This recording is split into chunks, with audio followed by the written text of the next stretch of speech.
और इस बीच एक बड़ी खबर आपको बता दें, यूपीएससी की परीक्षा टालने की बात सरकार की तरफ से फिलहाल कही गई है। सरकार ने यूपीएससी को परीक्षा टालने को कहा है।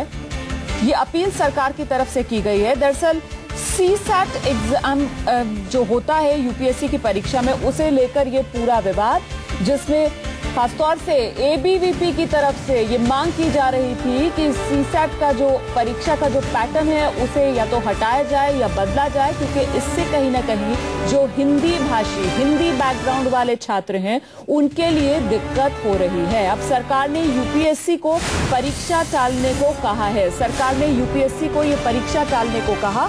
क्या अपील की गई है सरकार की तरफ से, जानने के लिए हम सीधे रुख करेंगे। मेरे साथ मेरे सहयोगी रमन कुमार इस वक्त मौजूद है। सरकार ने रमन परीक्षा टालने को तो कह दिया है, लेकिन हल कैसे निकलेगा, क्योंकि मुद्दा सीसैट एग्जाम को लेकर है, जिसमें कहीं ना कहीं हिंदी भाषी जो छात्र हैं उन्हें दिक्कत हो रही है। ये मांग एबीवीपी की तरफ से जोरदार तरीके से उठाई जा रही है। देखिए, मामले की गंभीरता को देखते हुए प्रधानमंत्री कार्यालय में राज्य मंत्री जितेंद्र सिंह आज डेलीगेशन से मिलने गए थे और डेलीगेशन से मुलाकात के बाद उन्होंने ये बात कही है कि जब तक इस मामले का समाधान नहीं हो जाता तब तक जो प्रिलिमिनरी एग्जामिनेशन है उस एग्जामिनेशन को पोस्टपोन कर देना चाहिए।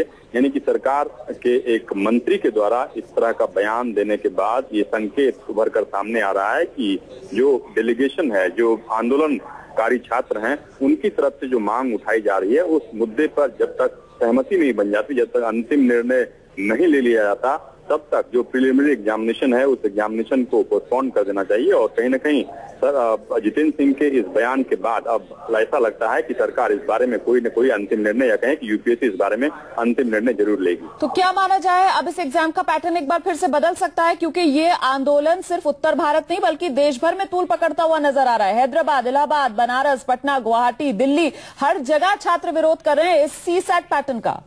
देखिए, एग्जामिनेशन पैटर्न के बारे में अभी फैसला लेना है, लेकिन वही अभी तक इस बारे में यही बयान आया है कि जब तक एग्जामिनेशन पैटर्न को बदलने के बारे में फैसला नहीं ले लिया जाता तब तक जो है यूपीएससी के जो एग्जाम्स हैं वो प्रिलिमिनरी एग्जाम, उसको पोस्टपोन कर देना चाहिए, उसे आगे बढ़ा देना चाहिए, डेट को आगे बढ़ाना चाहिए। क्योंकि एग्जामिनेशन पैटर्न चेंज होगा या नहीं होगा इसके बारे में सरकार अभी अंतिम फैसला नहीं ले पाई है, या कहें कि अंतिम रूप से इस बारे में सहमति नहीं बन पाई है। लेकिन जब तक सहमति ना बने तब तक इस एग्जामिनेशन को आगे बढ़ाने की बात सरकार की तरफ से कही गई है। ये कहीं न कहीं एक सकारात्मक कदम माना जा सकता है। बिल्कुल, तो किसी फैसले पर पहुंचा जाए, कोई सहमति बनाई जाए, शायद इसीलिए ये वक्त खरीदने की एक कोशिश सरकार की तरफ से, जिसके चलते सरकार ने यूपीएससी को फिलहाल परीक्षा टालने की नसीहत दी है।